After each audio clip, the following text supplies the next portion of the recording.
আহ, নমস্কার।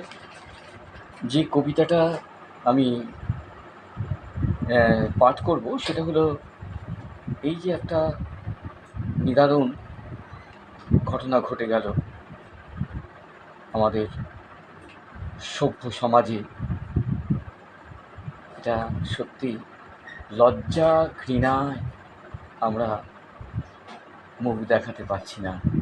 আমাদের এই সভ্যতরা মানুষ হিসেবে যারা নিজেদেরকে জাহির করি, তাদের মাথা একেবারে নত হয়ে গেছে। এর বিচার চাই।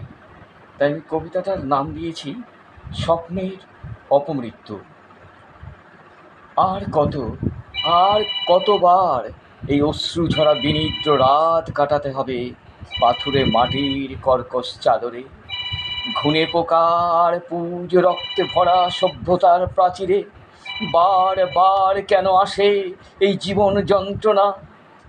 চোখের জল কোথায় তুমি রাখবে মা? প্রতিবাদে প্রতিবাদে সবাই তো সামিল হয়েছি, হৃদয় তো বাদ মানে না। মানুষ যে কসাই দানব হতে পারে। শিল্পী, ক্যানভাসে তোমার অশ্রু ডোবানো তুলিটা কাঁপছে কেন আজ? তাহলেও আঁকো আঁকো যত আছে জীবন যন্ত্রণা। নমস্কার।